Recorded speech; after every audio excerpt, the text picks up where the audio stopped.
মাননীয় প্রধানমন্ত্রী পদত্যাগ করেছেন এবং এখন একটা ইন্টারিম গভর্নমেন্ট ফর্ম করে আমরা আমাদের কার্যক্রম পরিচালনা করব।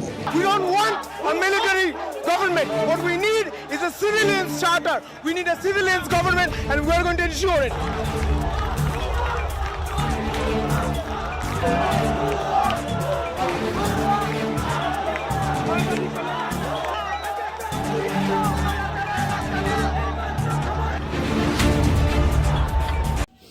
शेख हसीना ने अपने एक बयान में कहा था कि क्या रजाकार के पोते पोतियों को आरक्षण का लाभ मिलेगा। दरअसल वहां पे बांग्लादेश में जो है आरक्षण को लेकर इतने सारे हिंसक प्रदर्शन हुए हैं क्योंकि शेख हसीना ने कहा था कि आजादी की लड़ाई में लड़ने वाले लोगों के परिजनों को आरक्षण का लाभ नहीं मिलेगा, तो क्या रजाकार के पोते पोतियों को आरक्षण का लाभ मिलेगा। We are getting what we deserve, what 16 crore or 18 crore people of this country deserves. Everyone is happy, everyone is cheerful, everyone is celebrating the Sarkar Patan. This has to be a historical day.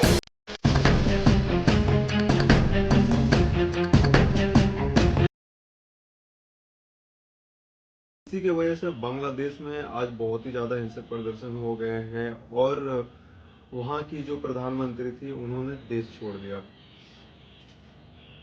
Bangladesh में आरक्षण को खत्म करने की मांग से शुरू हुआ आंदोलन इस मोड़ पर पहुंच गया है कि वहां शेख हसीना की सरकार सत्ता से बाहर हो गई है और शेख हसीना को देश छोड़कर भागना पड़ा।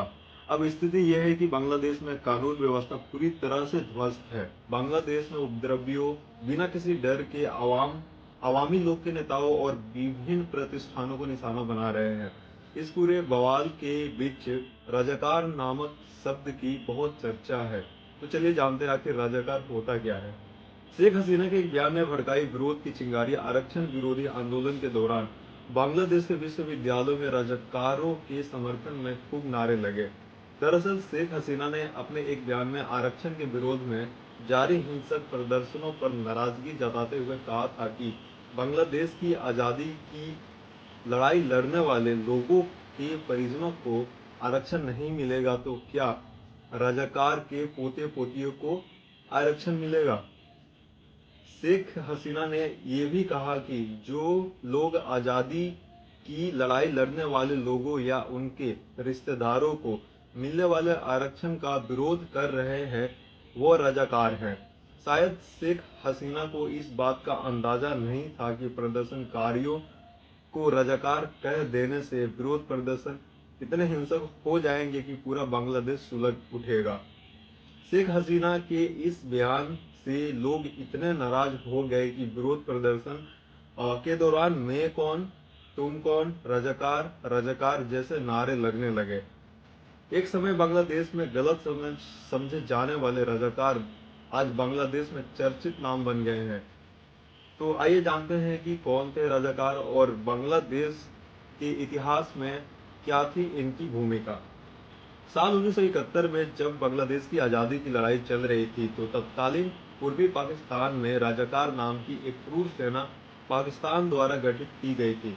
रजाकार शब्द का अर्थ हिंदी में सहायक होता है।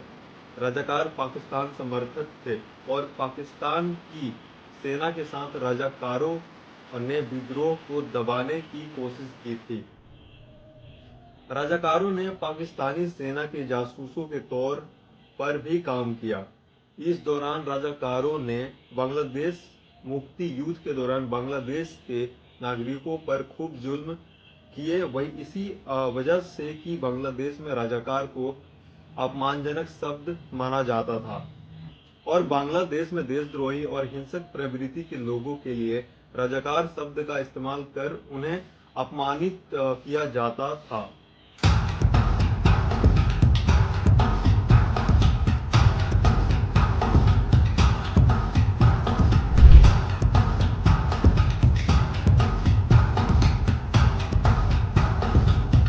मीडिया रिपोर्ट्स के अनुसार 1971 में बांग्लादेश की आजादी के युद्ध में रजाकार एक सशस्त्र बल था जिसमें पाकिस्तान समर्थित बंगाली और बिहारी मुसलमान थे। इस बल का गठन पाकिस्तान के जनरल टिक्का खान ने गठन किया था।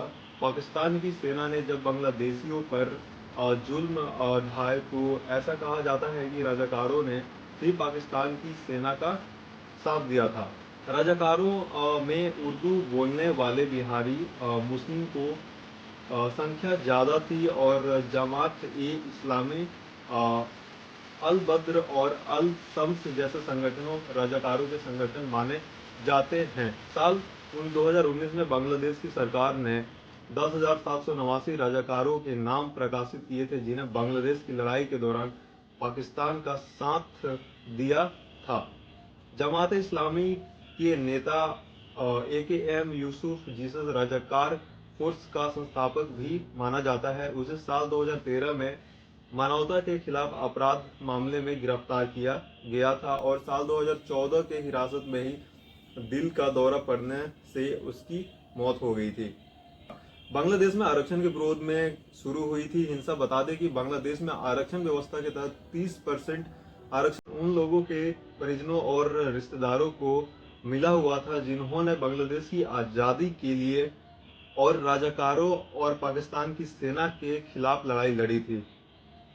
वहीं 10% आरक्षण पिछड़े जिलों, 10% आरक्षण महिलाओं और 5% धार्मिक अल्पसंख्यकों और 1% आरक्षण दिव्यांगों को मिला हुआ था। इस तरह बांग्लादेश में कुल 56% आरक्षण था। इसी आरक्षण खासकर स्वतंत्रता सेनानियों के सदस्यों के परिजनों को मिले आरक्षण के खिलाफ लोगों में गुस्सा था। इसी के विरोध में बांग्लादेश में विरोध प्रदर्शन शुरू हुए। पहले विश्वविद्यालयों में शुरू हुआ था आरक्षण। तो गाइस, आई होप आपको ये वीडियो अच्छी लगी होगी, तो इस वीडियो को लाइक शेयर जरूर कीजिएगा और इस चैनल को सब्सक्राइब जरूर कीजिएगा। तो मिलते हैं आपसे अगली वीडियोस में ऐसी वीडियोस लेके, तब तक के लिए जय हिंद।